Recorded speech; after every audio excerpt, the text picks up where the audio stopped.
Hello, my name is Brian Anderson, and the career development hot topic activity that I'll be exploring is mentoring youth, specifically career development among high school at-risk students. This is the population of students that I work with, so I'm excited to explore this a little more.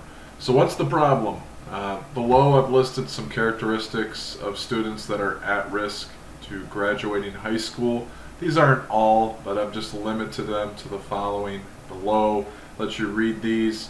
I won't mention all of them, but low socioeconomic status, single parent households, which we will revisit later in this presentation. So how do we address these characteristics, for students that are at risk of graduating high school, and how to make sense of their career trajectory? Mentoring is one possible solution of many and will be the scope of this presentation. So let's define mentoring. It's the passing on of values and instilling hope in a student's future, and this is done through the use of positive role models. But nothing effective can take place through all the different type of mentoring programs if it isn't for relationships. This quote is critical at the top. Relationships emerged as the vehicle that assisted in the transmission of knowledge. This was done for a particular school-based mentoring program that I'll cover later in this presentation, but none of the tasks and objectives could be carried out if relationships weren't created between the mentor and the mentee. Also important to highlight that in order to see these significant statistical differences in particular areas of study, such as improved self-efficacy in the study below, there needs to be a relationship between the mentor and the mentee for at least 1 year. Now I'm going to talk about connectedness. This word came up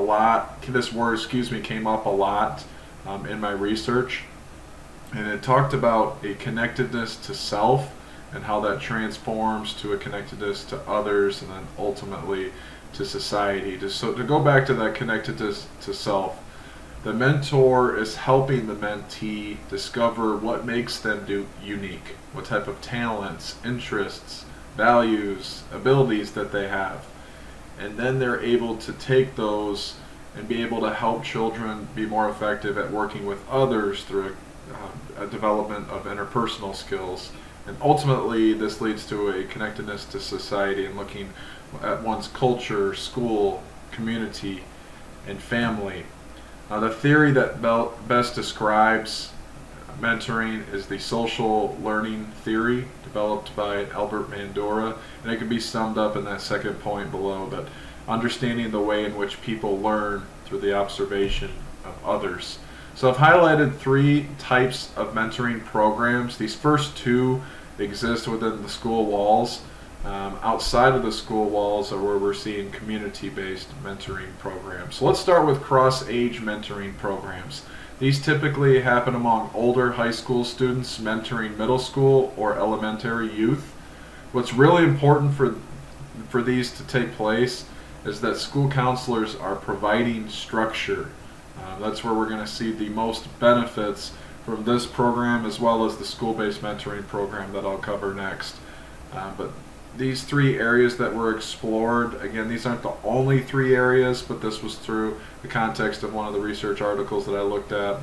Academic skills development, connectedness, which I just mentioned, as well as unstructured time. And this gives the best opportunities for building relationships. I've listed some examples here: the peer assistance and leadership, peer helpers, as well as the Big Brothers Big Sisters High School Bigs program. It's not listed to the right, as I will talk more about it later in this presentation. So school-based mentoring programs. Again, this happens within the school walls, so the students' connectedness is enhanced within the school walls to then extend outside through the parents, family, and community.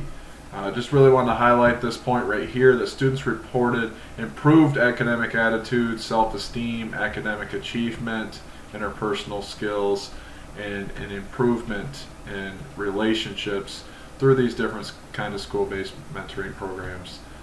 Here are some of the examples to the right here, specific school-based mentoring programs that I looked at through the context of my research. Lastly, community-based mentoring programs. So these are located off the school site. So no structure from school personnel, which can be seen as a detriment. However, it allows for a longer and more consistent mentor-mentee relationships going beyond the school calendar and really going back to what I talked about earlier, really helping to see some of those statistical differences in some of the areas of study, as these relationships typically take place for more than 1 year. So this gives some flexibility for the school counselors to be able to partner with faith-based or nonprofit organizations that already have these structures and supports in place. I want to look at some specific examples of community-based mentoring programs. I can highlight above the Gentlemen's Club and the Ladies Club, but I'm not going to spend too much time on this. I really want to focus on Big Brothers, Big Sisters. It helps participants from economically disadvantaged homes and or single parent households, and they develop self-confidence. They work on academic skills as well as developing interpersonal relationships with other peers, family, and adults. My dad was a little brother, and he had a big brother. And my dad came from a very economically disadvantaged home, single parent. His dad died when he was 4, and really this helped transform his life and really kind of set up where I am today, to be able to live in a home with a lot of support. I'm very blessed with the parental involvement that I've had, and I'm excited to carry this out in my role in discovering ways that I can make a difference within the school walls, but also connecting others outside the school walls to work with our students and help mentor them. So I want to conclude with the career construction theory developed by Mark Savickas. So this is a person's early sense of career self. It's based on active attempts to model the self after parents and role models. Unfortunately, with a lot of the at-risk kids that I have, as I mentioned, that's typically a single parent household, maybe no parents at all, and just little parental involvement in the first place. So it's an incredible opportunity for us as role models, whether it's us as educators or those in the community that can invest in the lives of these youth. And it's an incredible opportunity. There's not a lot of empirical data to help support mentoring, but I am confident that this will continue to grow, and we'll see different ways that our students are utilizing the benefits of mentor and mentee relationships. Thank you.